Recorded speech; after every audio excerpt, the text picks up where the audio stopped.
going to be showing you how to work a row of single crochets here.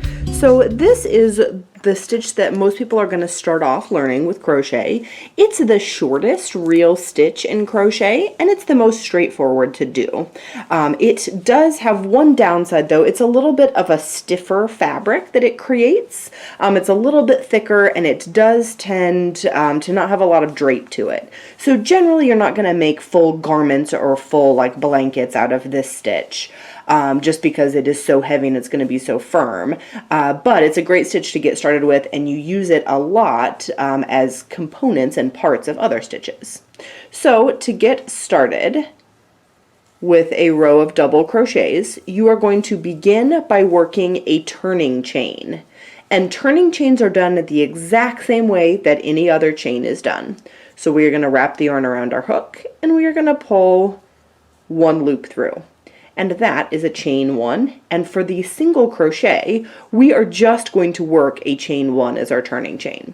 And you may be thinking, what in the world is a turning chain, and why do I want to do it? And the reason that you need to do turning chains with crochet is because the way that crochet fabric works is your hook is at the top of the row that you're working, and you're creating fabric underneath your hook.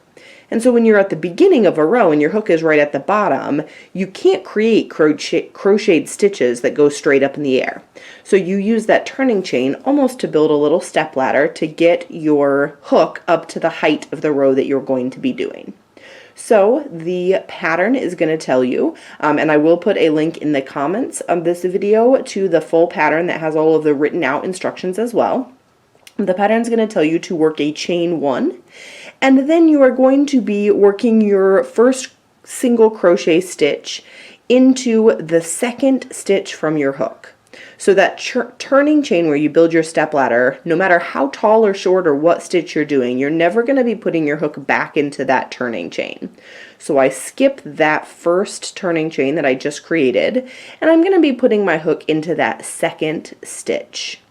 And when I put my hook in, I'm going to start at the front of my work. So start at the front side, the right side, the side closest to your face. And you're going to take your hook and you're going to go from the front to the back. And you're going to go under two strands there. I think it looks like the letter V. And if you look at the top all the way along, you'll see those letter V's all the way along.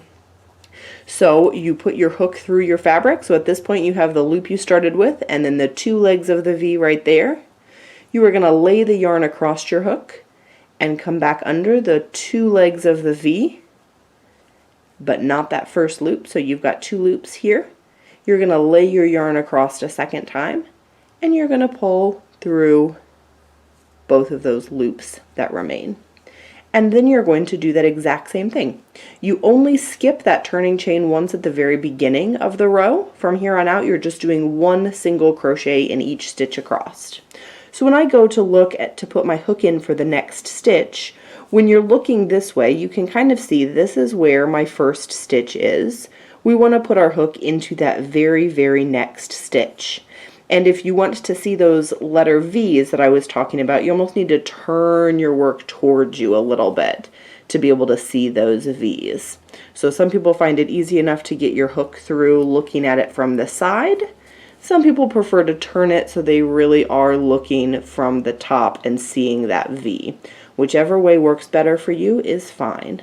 So we put our hook here, we lay our yarn across, we come under one strand, we wrap the yarn around again, we come under two strands. And we are simply going to do that all the way across to create our row of single crochets. And that is how we work the most basic stitch in crochet.